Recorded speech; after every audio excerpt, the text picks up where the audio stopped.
Welcome to episode 99 of Lucretius Today. This is a podcast dedicated to the poet Lucretius, who wrote On the Nature of Things, the only complete presentation of Epicurean philosophy left to us from the ancient world. I'm your host Cassius, and together with our panelists from the EpicureanFriends.com forum, we'll walk you through the 6 books of Lucretius's poem, and we'll discuss how Epicurean philosophy can apply to you today. We encourage you to study Epicurus for yourself, and we suggest the best place to start is the book Epicurus and His Philosophy by Canadian professor Norman DeWitt. If you find the Epicurean worldview attractive, we invite you to join us in the study of Epicurus at EpicureanFriends.com, where you'll find a discussion thread for each of our podcast episodes and many other topics. At this point in our podcast, we've completed our first line-by-line review of the poem, and we've turned to the presentation of Epicurean ethics found in Cicero's On Ends. Today we continue with that material and continue to look at justice, starting with about line 50 of Cicero's work. Now let's join Charles reading today's text. But if there are any who seem to themselves to be sufficiently barricaded and fortified against all privity on the part of their fellow men, still they tremble before the privity of the gods, and imagine that the very cares by which their minds are devoured night and day are imposed upon them with a view to their punishment by the eternal gods.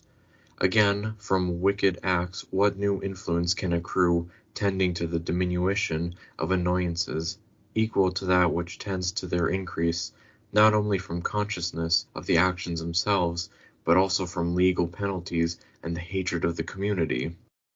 And yet some men exhibit no moderation in money-making or office, or military command, or wantonness, or gluttony, or the remaining passions, which are not lessened, but rather intensified by the trophies of wickedness, so that such persons seem fit to be repressed, rather than to be taught their error.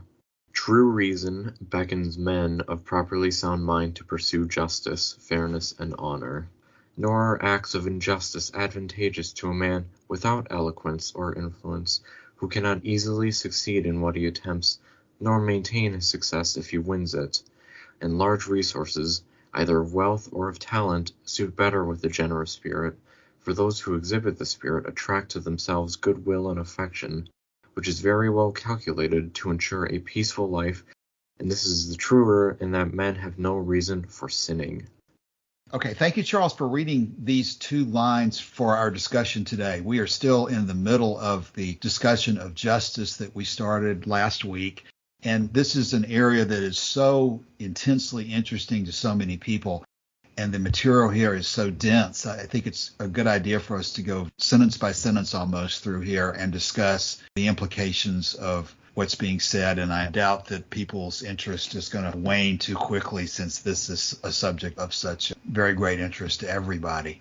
And so today we have the full panel with Charles, Martin, and Joshua here back with us today. And does anyone have anything from last week before we get into this that you'd like to say something more about? Okay, hearing nothing on that, I'm afraid in the very first sentence here we have some translation or word choice issues that we ought to clear up. Because when in this sentence it talks about they tremble before the privity of the gods and imagine that the very cares by which their minds are devoured night and day are imposed upon them, we need to discuss what this particular translator is meaning by that word. You know, privity can mean contract when you're getting legal in the United States, but it may just mean something like proximity or closeness to the gods. Or what do you think about what he's saying there? And we can compare the Rackham translation as well. Interesting. Okay, I thought privity, I'm going to have to look that up. I didn't know it meant contract in a legal sense. But to me, privity, I guess in my mind, I associate it with depredation, or let me get a definition here. Yeah, that's why I wanted to bring that up, because it is a confusing word in this context. If you were in law school and you heard the word privity, you would absolutely know that it means a contractual relationship with someone else. But obviously, that's not the only meaning that word has.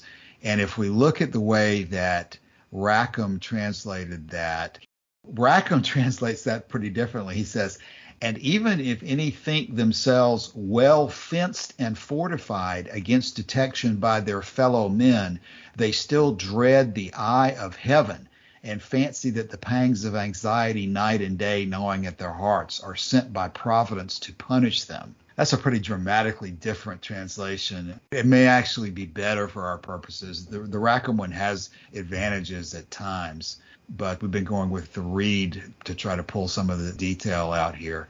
So it may be that if Rackham is correct, then it's more like proximity, because I think Rackham's translating that as they still dread the eye of heaven, which may be some allusion to just being face to face with heaven. Right. And when you look at the words barricaded and fortified, yes, that gives you a contextual idea of what it is that we're talking about. Basically, I think what it comes down to is security, which is something Epicurus talks about a lot. So privity, I guess in a sense, means intimacy between parties, and there are people you don't want to be intimate with or proximate to. Yeah, that would be the archaic definition.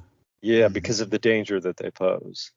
And so if you think you've got it figured out insofar as it concerns your fellow man, but you still believe in God or the gods, and particularly the Greek gods and generally the gods of the Mediterranean tend to be very capricious.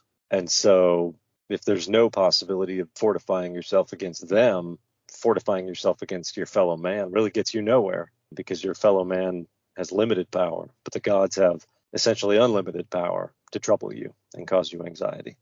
Yeah, it seems to me he's in the middle of the discussion here, with the broad picture being the issue of what's going to enforce morality if there are no gods, and that kind of a question.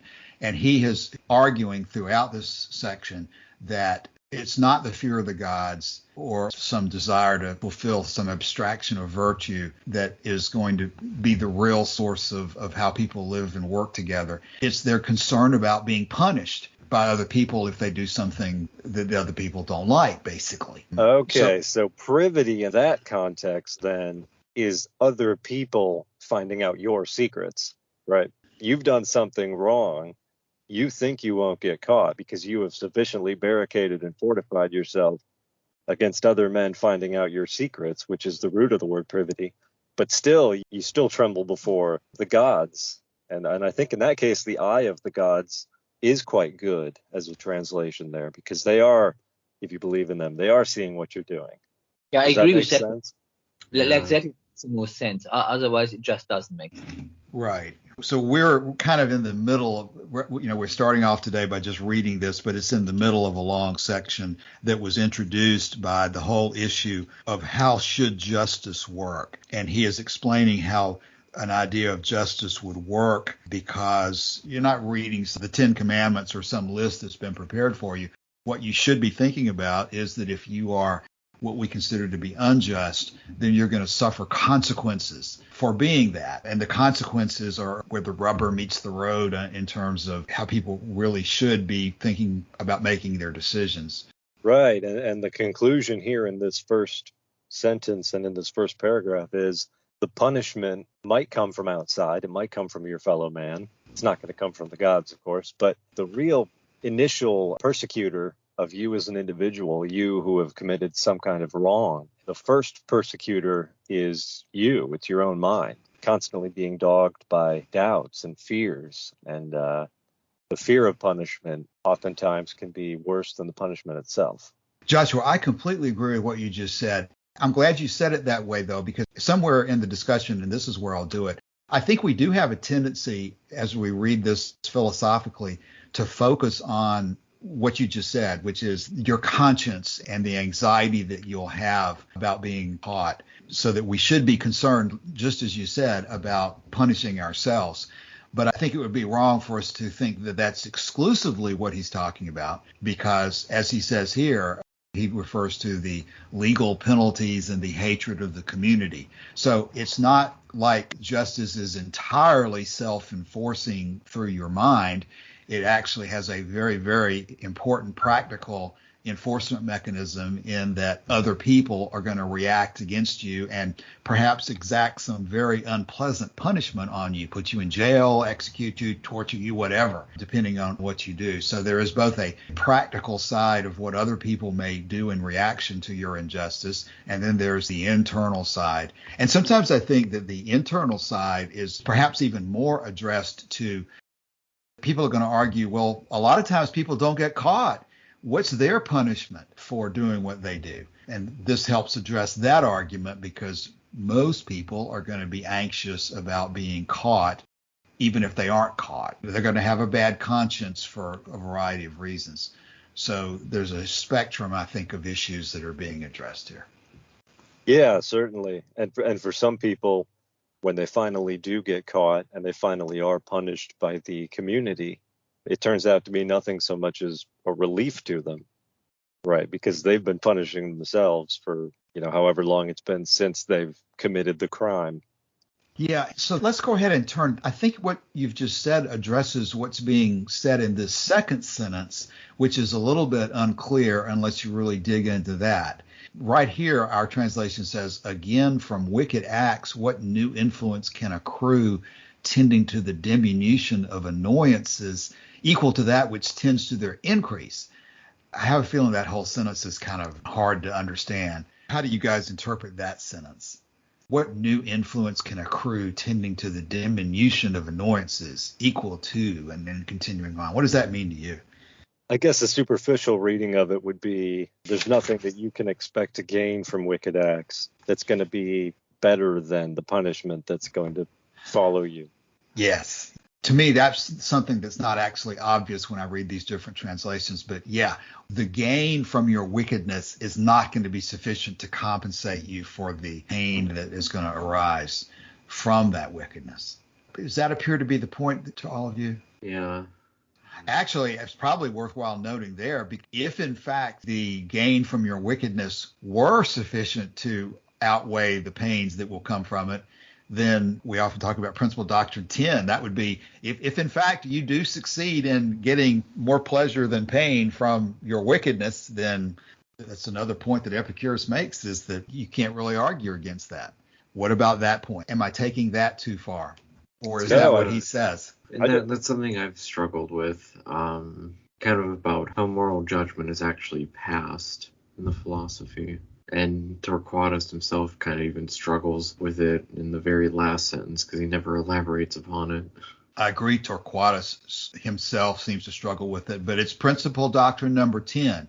If the things that produce the pleasures of profligates could dispel the fears of the mind about the phenomena of the sky and death and its pains, and also teach the limits of desires and of pains, we should never have cause to blame them, for they would be filling themselves full with pleasures from every source and never have pain of body or mind, which is the evil of life.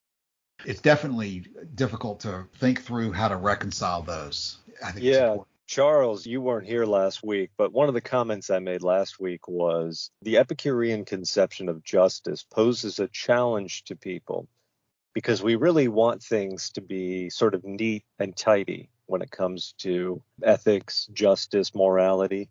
But very often they're not. And this is a perfect example of that because some people will just get away with it, won't they?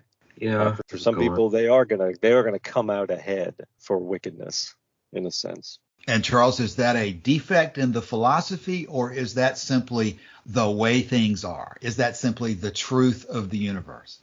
It's a defect in the species. I'm a very staunch moral relativist. I would say that's the way things are, because those people wouldn't adhere to like a Platonic sense of justice or some virtue of justice to begin with. I think what people struggle with is they want, when Joshua, you said they want things to be neat and tidy. I think what that means is they want there to be an automatic enforcement mechanism. They want there to be a standard which everybody has to admit and is compelled to admit is the true standard for everybody. And, we're all raised from birth to come to the conclusion that such a thing exists. But in the Epicurean universe, there are no supernatural gods, and there's nothing that is permanent except the atoms in the void. by which you could have any kind of an eternal standard that applies everywhere all the time. So regardless of what we want and how uncomfortable it may make us feel, I think that you're compelled to the position that there is no enforcement mechanism for any sense of absolute justice. You can argue all day about whether nature screwed up, whether nature let us down, whether it's a terrible thing or not. But unless you can point to the enforcement mechanism for this absolute view of justice, then it's just a view of justice. It's just a view. It's not an eternal absolute standard. Again, am I going too far there? No. No, I totally agree with you, Cassius. And like you said, we make the rules, right, as we sort of go along. There is no absolute standard. And the funny thing is, when we make the rules for the worst offenders. We don't make the rules for the people who sort of behave properly. So when you go into the store, for example, and you got to stare into a picture, a screen of a camera pointing on your face when you're going through self-checkout, that exists as a deterrent for the people who are going to be tempted toward theft, which most of us probably aren't going to be. But there is no absolute law. There is no absolute moral standard. We could almost take this discussion in the direction of discussing natural law right now. But before we do that or go think about that, Martin, do you have anything to throw in at the moment? No comment from me. Okay. Well, Joshua, before we even think about talking about natural law, I think somebody could make a reasonably good point that there certainly are, in the nature of humans, we're made in a particular way so that there are strong commonalities among all humans that we tend to find pleasure or pain in certain consistent ways. So there's certainly arguments that people extend in the direction of what they might call natural law, or they'll call it God's law, which Epicurus I think would just immediately reject. But you could say that because of the nature of humans and our nature that we like to drink water, we like to breathe air, and we like to do all sorts of things in similar ways, you can say that in the nature of humans, it's consistently predictable that most humans are going to react in certain ways. And you could say that nature set that up, so that's nature's law, but there's no enforcement mechanism. Nature's not standing there with a sword and a shield to itself vindicate somebody or protect somebody against injustice in a certain situation. So to me, that's where I kind of come back to the enforcement mechanism as that maybe the ultimate answer to the question. If you're going to postulate that there is an absolute standard, then what is the absolute enforcement mechanism? And I don't think there is one. It did for Macbeth. What do you mean, Charles? The trees themselves moved up the hill. I don't know my Macbeth well enough to understand the analogy, but you're pointing to nature or some kind of a fanciful story that nature itself rose up to vindicate the injustice of a situation, which is the reason we're laughing is because that just doesn't happen. Yeah, and it was soldiers who had carried sticks with them or branches. Yeah, this is a perfect example of self-fulfilling prophecy, isn't it? Because the witch had made the prophetic announcement that High would come to Dunsinane. Yeah, when Burnham Wood comes to Dunsinane. And Macbeth is thinking, it's going to take the forest a long time to get all the way over here. And then the soldiers took branches to cover their movements and sort of kind of like a ghillie suit almost. And so you look out, you don't see the soldiers, you just see the trees. Cassius, I think you're absolutely right that without an enforcement method, you can't really infer this kind of sort of transcendental moral truth or natural law. If a person can endure the prick of their conscience, if they can avoid detection in this life, there is no enforcement mechanism. There's going to be no punishment beyond the grave. They might just well get away with it. And that's difficult for us to hear, but there's nothing we can do about that really. And I don't think there is a solution to that problem other than to try to punish people when we think that's just, try to rehabilitate people when we think that's the better answer. But there is no natural law. There's no design at work here from outside. These are things that develop between humans, and it's for humans to sort them out. So that's a good place for me to suggest this extension of where we are, because I think we mentioned over the last few minutes the possibility that even though there is no enforcement mechanism, there are general commonalities among human beings from which you can predict in many cases how people are going to react. And if you want to take sort of a statistical approach method, you could at least suggest the possibility that nature has programmed through evolution, or however you want to talk about that, people to react in particular ways. And so we're not saying that just because there's no enforcement mechanism, it's not possible at all to even have a discussion about morality. And that's my transition to the next sentence in this paragraph, because here Torquatus and the Epicureans, presumably through Torquatus, they certainly observe that you can make generalizations about things that people find upsetting and even, quote, unjust, unquote. And so the next sentence says, and he lists some things which most of us find unjust in many cases, and yet some men exhibit no moderation in money making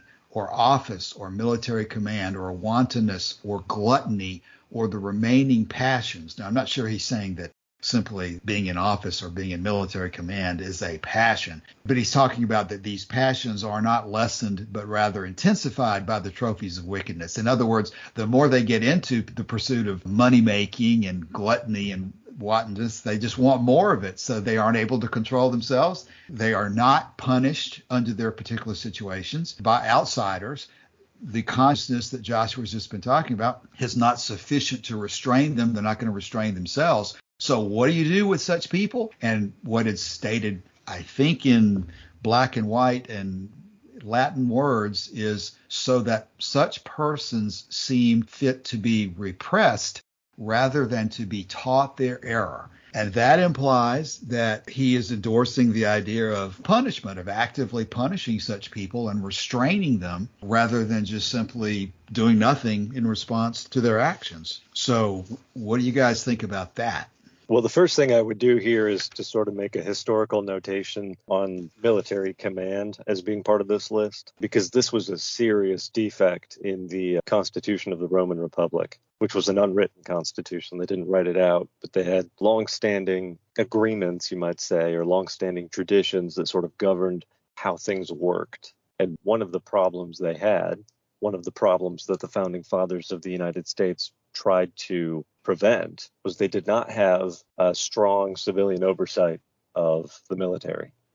It was basically the generals could muster their legions, and it became really difficult to restrain them. And that's why toward the end of the Roman Republic, you have a more or less unending series of civil wars, culminating with the first and second triumvirate and the end of the Republic. Because Julius Caesar, for example, could go to Gaul for 9 years and campaign on behalf of Rome. He was sent there by the Senate, but he stayed there so long, and he soaked up so much gold, so much money, so much power. He had the loyalty and the love of the legion, and he became so powerful because of his military conquests that the Senate really had no way to rein him in except to conscript their own general, Pompey Magnus, and try to put those two head to head, and that didn't work out very well for them. So military command, I think, might seem strange to us, but I think it does have a place on this list in the context of the late Republic and early imperial period when this is being written. Right. We don't have Don or someone here to go through the actual Latin word for us to see if there's something about military command in that list, but it's probably useful once again here to compare the Rackham translation. Rackham says, "Yet nevertheless some men indulge without limit their avarice, ambition, and love of power, lust, gluttony, and those other desires which ill-gotten gains can never diminish, but rather must inflame the more, inasmuch as they appear proper subjects for restraint rather than for reformation." Those are very, very different. Yeah, and I don't know whether the Latin justifies the military command or not. I think everything Joshua said is absolutely applicable and was probably intended even, because that's exactly what they were living through. And apparently you didn't address the office at the same time you addressed the military power, but that seems to be what the people at this period were constantly involved in. And Cicero was doing all these trials. You'd appoint somebody the governor of a province, and they would just loot it basically for their personal treasure, as opposed to doing what they were supposed to be doing under the Roman system of government. Yeah, that was a problem all through antiquity and in all areas. You've got the reason that Rome particularly wants to expand their empire and to establish these vassal states is so that they can accrue more wealth through taxation. But there's no real system other than the honor system to ensure that the guy collecting the taxes actually turns them in, right? He would always shave off significant portions for his own wealth. So the general context of where we are still is that now he's introduced for us the possibility that we all know is real, that some people are simply not going to let fear of punishment, whether that's punishment by the gods or punishment by their fellow citizens or punishment by their own consciences, they're not going to let that fear of punishment stop them from pursuing this wickedness that we think is so unjust. And so he says at the end of the sentence, quote, so that such persons seem fit to be repressed rather than to be taught their error. I interpret that to mean that those people aren't going to learn. They're not going to listen. You can talk to them all day about how bad it is for them to be unjust, but they're not going to change their minds. And so what do you do with those people? You restrain them. You physically take action against them to stop them from their injustice. If in your circumstances, that's what you're able and so forth to do. Obviously, not everybody's able to do that. There's not mechanisms that will restrain people. And so some people are going to succeed in pursuing that wickedness and never get punished for it. But I think he's being realistic and saying here that you're not going to teach these people their error. You've got to find a mechanism, if you can find one, to actually physically restrain them. Yeah, and for some people, there is no prick of a conscience because they have managed to convince themselves that they're right. What they're doing is the difficult but necessary thing to do from an ethical point of view. They think they're pursuing an ethical end by doing something that everyone else thinks is absolutely horrible. Yeah, and as we go through this, I try to look for points that I think people don't often talk about or think about the implications of. But, you know, so many people have the implication in their minds or the inference from reading things that Epicurus told everybody just to go live in isolation in their garden, in their cave, and just be almost like not a sheep, or living a very passive type nature, pastoral type, something, all those different things. That was the accusation that Cicero and Plutarch and all these other people were making against Epicureans, is that they're worthless for the defense of the state, that they're worthless in a situation where you're being attacked from the outside or just to maintain the civil justice system. The accusation was that Epicureans were just so totally motivated by their own immediate desire for pleasure that they can't be counted on to help sustain a civil society. And to me, this kind of section here is where I would point to reject that contention, that Epicurus has clearly been saying all along that there are no gods or abstractions that are going to enforce morality. If you don't enforce it yourself among your own living people, you're not going to have it. You've got Principle Doctrine 6, which we talked about last week, about whatever you can provide yourself with to secure protection from other men as a natural good. And you've got the 30s about justice, and you have 40, as many as possess the power to procure complete immunity from their neighbors. These also live most pleasantly with one another, since they have the most certain pledge of security. I think there's numerous references that you can find if you go looking for them, that Epicureans would themselves organize a society to maintain order, and they wouldn't just rely on other people to do that. You know, this might end up being a slight tangent, but at some point, Vatican saying 43, since we've been talking about gluttony here in this sentence, 43 has always been interesting to me. The love of money, if unjustly gained, is impious, and if justly gained, is shameful. For it's unseemly to be parsimonious even with justice on one side. Would it be a tangent to address that? What is that saying? Is that an indictment of money? Is that a reflection of the biblical money is the root of all evil? Or the love of money is the root of all evil? But that, you just said it there, the love of money. Yeah, I don't really know how to tie that in here, but that is a good thing to bring in. I mean, obviously, at this sentence it says, and yet some men exhibit no moderation in money making. Maybe that's such a broad and deep subject that we ought to address it separately. But before we leave the subject of justice, that is something that probably strikes home with so many people. And it's such an important issue that we probably ought to address it. Well, here's what I would say. I would say that when he says the love of money, I don't think he means to say that the love of money is the root of all evil. I think the love of money here is part of a class of problematic pursuits, one of which is the pursuit of political power, one of which is the pursuit of military command. I mentioned that example here. I've totally lost my place in the text. Hold on just a second. One of which is gluttony, or the remaining passions. So the love of money is not a special particular kind of, I almost don't even want to use the word evil, but it's not a special particular problem. It's not like the worst problem you can have, but it exists in a class of other problems. And it comes from not having your priorities straight and from prioritizing that over things like justice, ethics, how you treat your fellow man. Is that making sense? I certainly think that in general, what you're saying is correct. Yeah, so far. Well, that's about all I've got to say. So far is going to have to do. Of course, to just pull 43 out of context. We don't know anything about the context of 43 other than the sort of general principles of justice that we're discussing right now. So what most of us are familiar with, I don't know the full verse, but the Bible's references something about the love of money is the root of all evil. I'm not sure if the verse continues on or not. This one seems to be saying, it's kind of oddly worded, or it's interestingly worded to say that if you love money, it doesn't matter whether you gained it justly or not. The love of money itself is, of course, it uses the word impious. I would be curious to go to the Rackham translation. Do we have that handy? Well, not of 43. We only have. Oh, yeah. No. Right. This is the Vatican saying. Yeah, you're right. Because that word pious presents its own problem. Yeah, and then he contrasts it with shameful as the other. And then he talks about unseemly. So maybe this is just more of a specific reference to the idea that nobody likes people who just love money for the sake of money. Maybe that is such a generalization that the idea of pursuing money for its own sake must seem to be so deeply rooted here that it's worth making a comment on. Of course, we don't know anything about where 43 comes from and what context it was in and so forth, but I have to think it was probably in a context like we're talking today.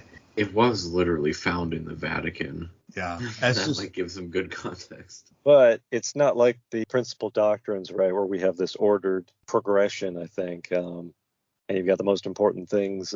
This is just a random collection of sayings. And they're not all from Epicurus either, I don't think. Right. It's just kind of plucked out and set in there, and it's difficult without context to know exactly what to make of it. Yeah, we'll come back to where we were in the main text here, but the reason I wanted to at least bring it up is I think it's an interesting sideline and maybe elaboration of what we're talking about here. They specifically single out the love of money as something worth commenting on and arguing that I think impious does seem to be, like you said, Joshua, it's a troublesome word, but they do seem to have talked at times about piety, a lot, maybe even about piety. In fact, there's a chapter in Norman DeWitt's book called The New Piety, if I'm not mistaken, about how believing things that aren't true about the gods is more impious than just not believing in the gods. There is a sense that piety has a place here. When I look at this, I can't help but think, if he had put in there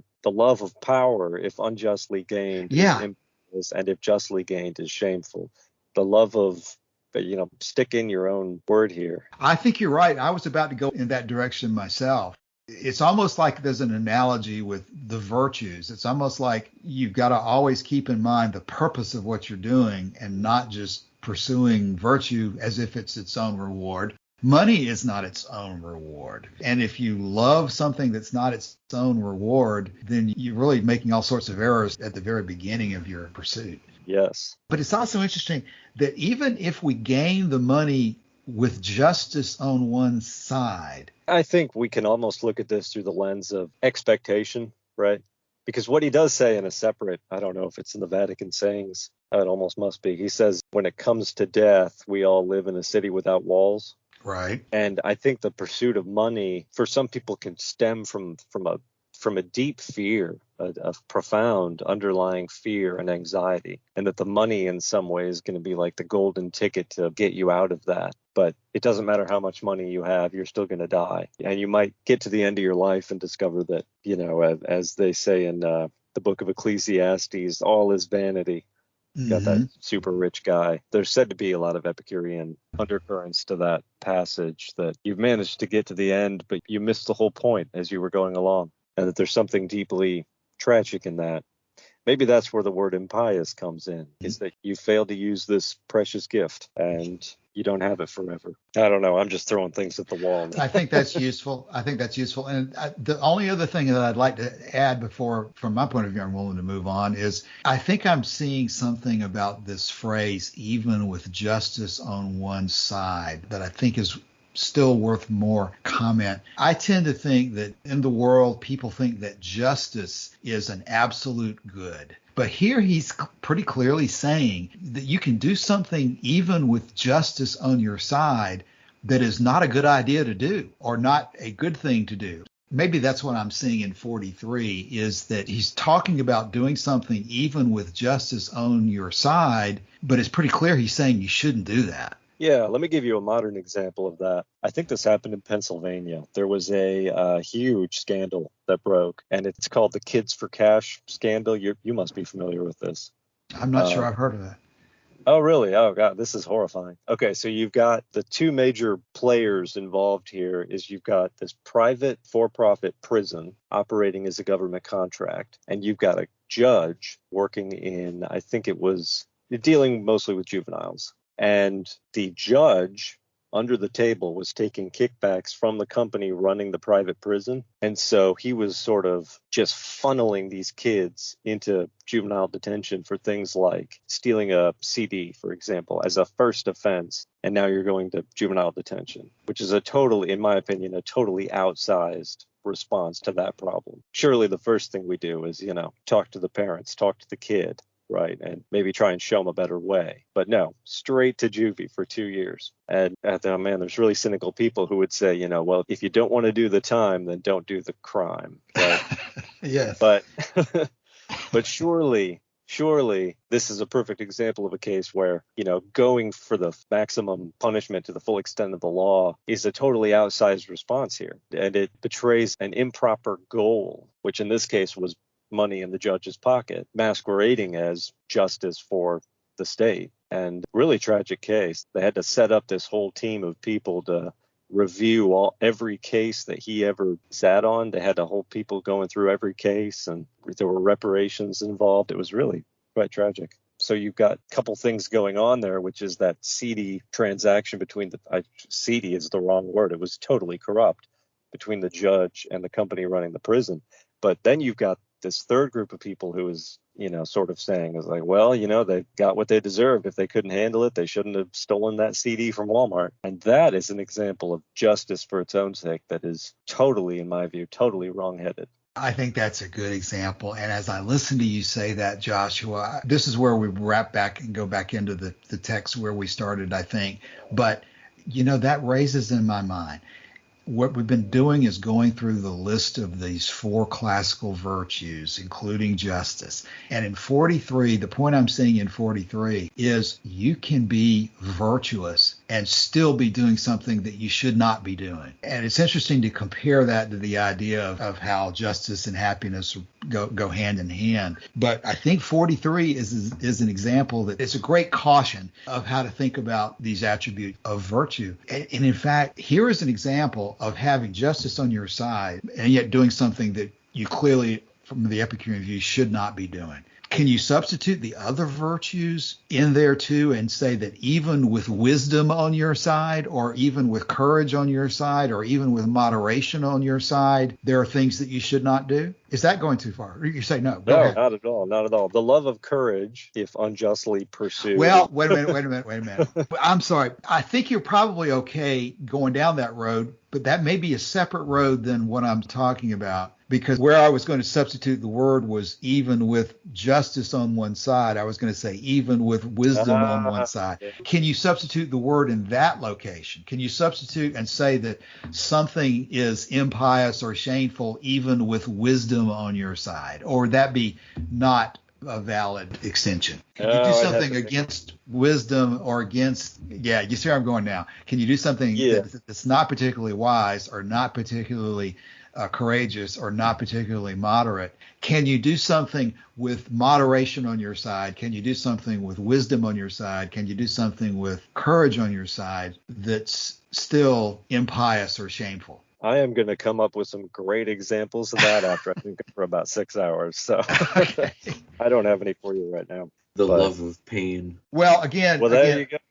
Yeah. That's the other substitution. The love of, you've got the variable A, which is money, and then you've got the variable B, which is justice. And we're trying to find a different variable in the place of justice where this sentence still works. No, all I was going to say is for me to come up with something that sort of answers that criteria, I think I'm going to have to think about it. But no, I think you've raised a very good question there. Because somebody is going to say, and I'm looking for it as quickly as I can. If Don were here, I'm sure Don would be saying this to me. Don would be saying to me, look at principle, doctrine. They go hand in hand. It's not possible to live pleasantly without living prudently, honorably, and justly. 5 would almost imply that if you are being just, you're living pleasantly. You see the contrast I'm trying to raise? I bet you do. It's almost as if... Yeah. Well, no, because you can live justly without living pleasurably, but justice is, in that case, is restrained by living honorably and living whatever the other one was, wisely or whatever it said. So justice alone is not necessarily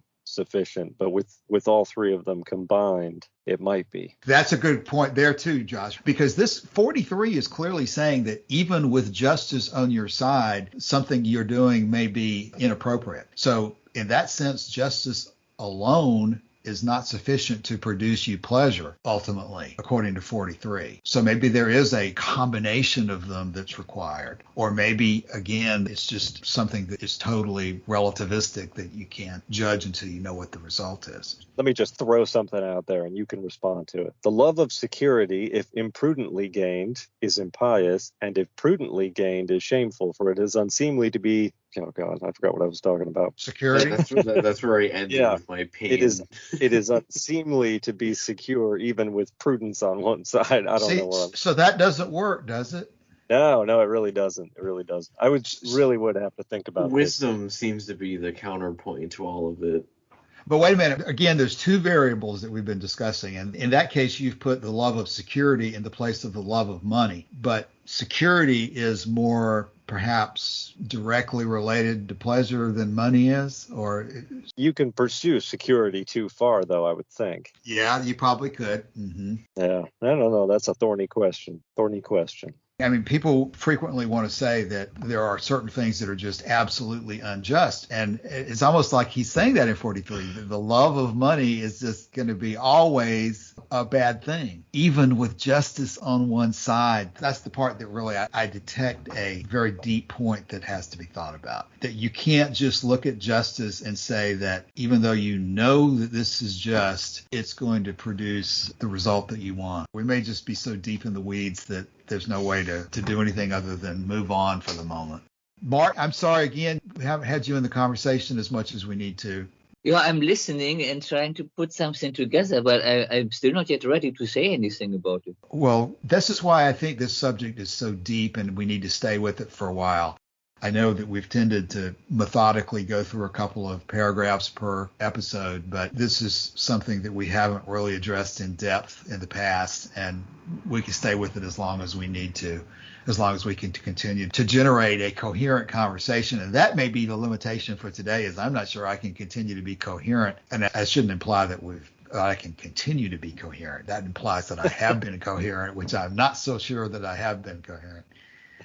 But let's see, where are we? That's the last sentence of 52 that we've been talking about. And I've lost track of the time, but I think we probably are close to the end of where we ought to conclude for the day. And that would mean maybe not tackling 52. I can go around and ask for closing comments, but before I do that, anybody wanting to say something that we ought to be sure to include today? No. Charles, I'm really looking to you for some contribution on this material because you're so much younger than the three of others of us on the panel, and I worry that my perspectives have gotten to be out of touch with younger people. I want to make sure that we incorporate as many different perspectives as we can, and now you're in connection with different communities on the internet and so forth that definitely I'm not. Yeah, I mean, I don't know. It's a top, like, what we're discussing right now is kind of what I've really been wanting to get into. Well, you'll be back next week. Of course, we're in the Christmas season, so I'm sure we'll have some interruptions in our schedule as we do the next couple of episodes. But I do think our discussion today will spur some new thoughts and things that we need to talk about next week. And hopefully we'll get some comments and questions from people who hear the podcast and can post in the thread on Epicurean Friends as well. Yeah, I think the challenge we're having right now is trying to decide which door to open. Because when you open a door, then you got to go through it. And there's so many side issues and so many tangents on this problem that you could spend a lifetime talking about this. Yeah, and I've been grappling with sort of the concept of absolute justice or the lack thereof. And if there is none, how does one determine that someone is being wicked in a sense, and how do they go about actually punishing that? The same issue Torquatus ran into. Well, I keep coming back over and over to the view that this is not just an abstract question that we can just leave on the shelf indefinitely. It's probably one of the most important day-to-day issues of life is to decide what kind of enforcement mechanisms, what kind of rules are out there that people should follow. And I think most people have this impression that there is some absoluteness to things that is deeply contradicted by Epicurean philosophy, by Epicurus' view of the universe. And that's not something that's safe just to leave unaddressed indefinitely. We go along with our communities because the majority is going in a particular path, but we're all going to be on our deathbed one of these days, and we're going to wonder, well, why did I go along with that? Did I really have justification to do that? And what was my justification for what I did? You did briefly mention just now, Cassius, the way the universe works, and that's something I kind of did want to talk about a little bit, is how we can relate the Epicurean conception of justice to the Epicurean conception of the physics, which I think really is the root, the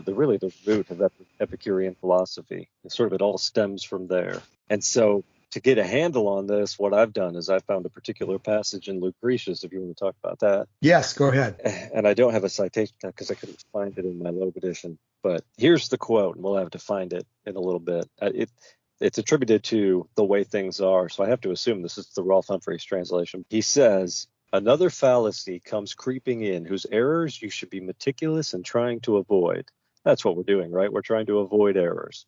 Don't think our eyes, our bright and shining eyes, were made for us to look ahead with. Don't suppose our thigh bones fitted our shin bones, and our shins our ankles so that we might take steps. Don't think that arms dangled from shoulders and branched out in hands with fingers at their ends, both right and left, for us to do whatever need required for our survival. All such argument, all such interpretation is perverse, fallacious, puts the cart before the horse. No bodily thing was born for us to use. Nature had no such aim. Nature had no such aim, but what was born creates the use. There could be no such thing as sight before the eyes were formed, no speech before the tongue was made, and it goes on. But that really is the key for me. Nature had no such aim. This is the underlying problem with so much of what we've been talking about with natural law, with the idea of an absolute morality, is when you start with nature, and Epicurus always starts with nature, what you realize is that these things are happening. They're not guided. There's no design. There's no purpose. They're happening spontaneously. As Lucretius said, I think, per se sponte. Things are just being thrown up. And so the mutation that allowed the first light-sensitive cells to happen, it didn't happen so that It could sense light. It just happened. It just happened randomly. It was a particular sequence of DNA that just mutated in one specific way. It happened to be useful, and therefore it was passed on, but it wasn't designed to be useful. There's no architect. And I think that we have to view justice in much the same way. There is no design in justice. There is no architect. There's no absolute standard. And this is precisely why we emerge with the conclusion that Epicurus emerged with, which is that justice, like eyesight, emerges spontaneously. It comes spontaneously out of the interaction of people, and that there is no absolute standard of justice. There is no absolute standard of morality. Is my analogy there correct, do you think, between the Epicurean conception of justice and the Epicurean conception of nature? I was waiting to see. Go ahead, Martin. Almost, because we see in animal experiments there is something like symmetry, a feeling of symmetry which relates to justice. No? So if one animal which is okay with reasonable food sees the animal in the next cage gets a better food, it rejects the food it gets before. So that may be interpreted as something like a hint of something justice emerging out of nature. Yeah, that's exactly the point. Is that there's no, because we always view these things through a human lens, but as you just said, even animals experience these things. And another example of that, Martin, is if you put one chimpanzee in a cage and you have other chimpanzees outside of a cage and you give them food, what they'll do quite often is they'll actually take food to the chimpanzee that's in the cage and doesn't have any. And that's, to me, a sign that this is not something that is written in the stars necessarily. This is something that is spontaneously knitted into us as we develop, as we develop as individuals, as our species develops, and as life develops over an even longer timeline. Yeah, but that means we cannot outright reject all aspects of natural law. So that means, of course, a natural law assigned to a god or something with something really absolute, that one will not take off in Epicurean philosophy. But if we find something like this in nature, this can be at least is one point in favor that there is maybe some rudimentary part of a natural law. Martin, I have a question for you based on what you just said. What is the error that Lucretius was warning you not to commit? And the way he puts it is this: another fallacy comes creeping in, whose errors you should be meticulous in trying to avoid. Don't think our eyes were made for us to look ahead with. And he later puts it, I got to find that passage. Nature had no such aim, but what was born creates the use. So, Martin, do you see why I'm asking that question? What is the error that Lucretius is warning you against? Okay, so this is then attributing this abstractly towards nature. No? So, but that is not what I'm pointing out. I'm pointing out is what we see, how animals actually behave, and how this relates to justice. So that means it's a spontaneous generation of justice, which at least on the species we have here on Earth, on those high evolved ones, seems to be there. No? I think you basically are agreeing with what Joshua was saying, but I think the point that has to be made really, really, really clear. And Joshua, you tell me if I'm reaching a different point than you're making. But the point is, it's certainly true that you can look statistically at animals and people and see that they behave in a particular way. And because over a statistical sample, you can see the same thing occurring, you can then conclude that that's the way that nature has implemented some kind of a mechanism that produces this result consistently. But I'm thinking that the error that Lucretius is warning you against is going from that point, which is to observe that there's a statistical uniformity.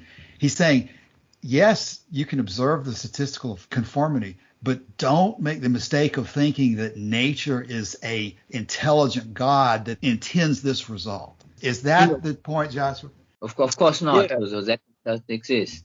Yeah, and I might illustrate that with the following point. I might say, if you're going to look at chimpanzees sharing food and try to derive some kind of natural law out of that, then the only logical conclusion here is that that's a natural law that applies to chimpanzee. But now we're just talking nonsense. There is no moral law that applies to chimpanzees because they don't have the kind of higher order intelligence that would be necessary to even grapple with the question, right? It doesn't make sense to me to punish a chimpanzee for not sharing its food, because in the state of nature, chimpanzees, there'll be an instinct toward sharing food because the preservation of the tribe is necessary for the preservation of the individual and, more importantly, the individual's offspring.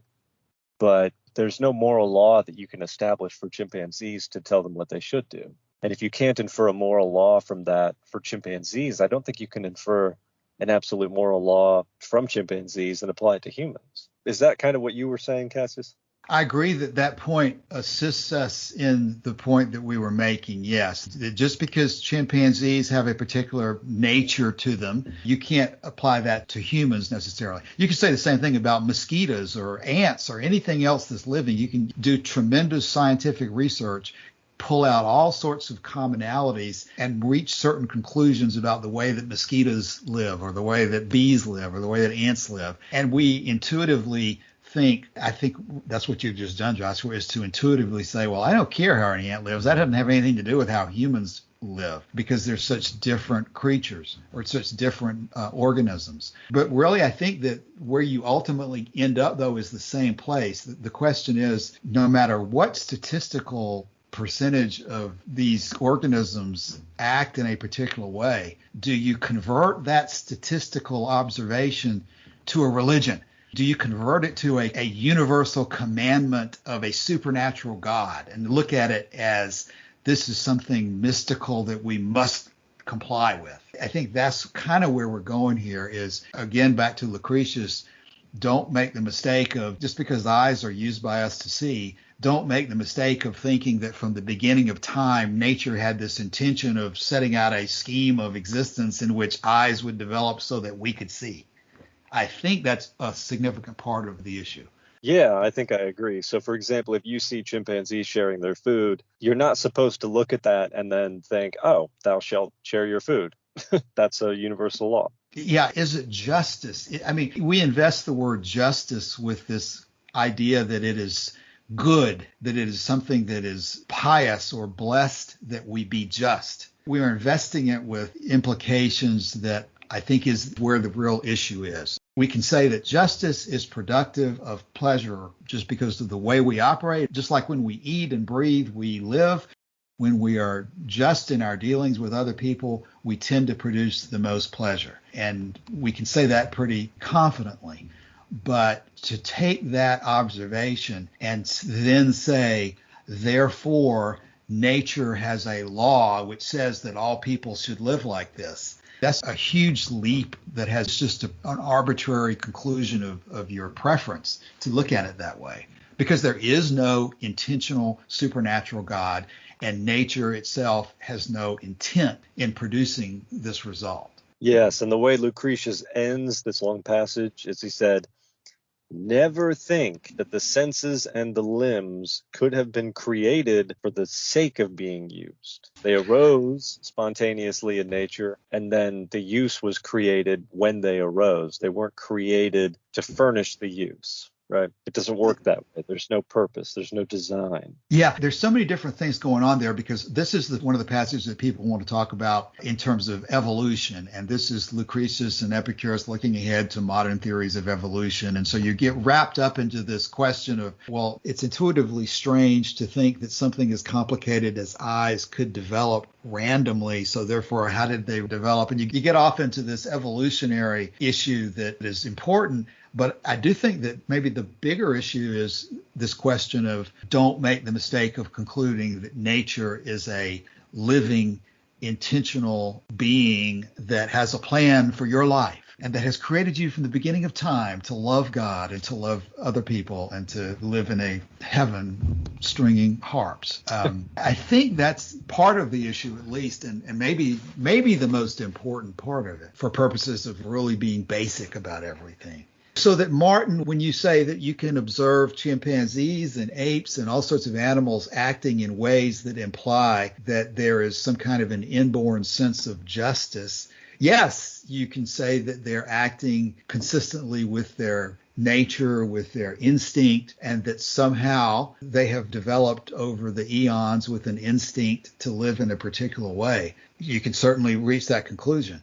But does that translate into a religious commandment that these things are the way that they were intended from the beginning of time by the almighty Zeus to be? I think the answer, of course not. Of course not.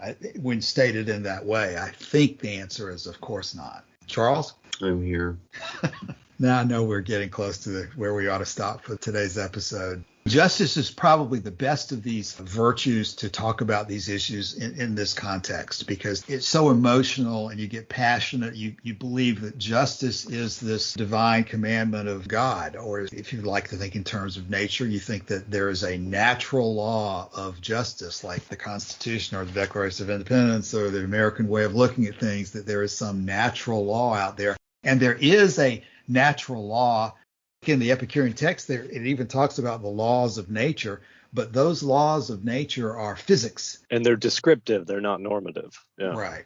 They're how things, they're just an observation about how things work and about how we have yet to experience an example of something working in a contravening way to those laws. Right. They are, in fact, laws because they aren't violated in our observation. Yeah. But I think you've summed it up well as we come to our close here, that nature is a spontaneous process, and that part of that process, at least for humans, is that we emerge from nature. And now we are in a position where we have to try and figure out how to get a handle on justice. And maybe we haven't got there yet in this podcast, but we're certainly struggling to do so. And that Epicurus had a particular idea about justice, and about the way that it emerges, and about the way that it comes to be because of agreements and covenants that are made between people, and that there is no aim, there's no design. I think that sums it up well. Let's begin then to take that as a very good closing statement. Martin, what else would you like to add for today? I have nothing to add. All right. Charles, what else would you like to add for today? I don't have anything. Okay. And Joshua, that wasn't necessarily intended to be your final statement for today. Do you have anything else to add? I will register what I just said as my final statement for today.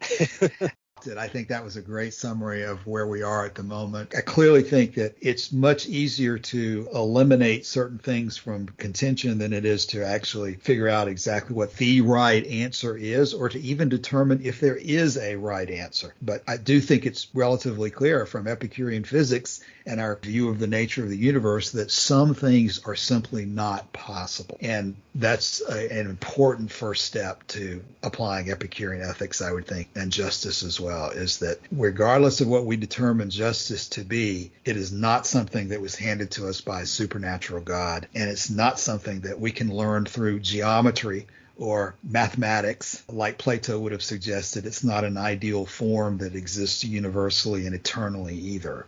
So we've made a lot of headway, I think, just by simply identifying what justice is not.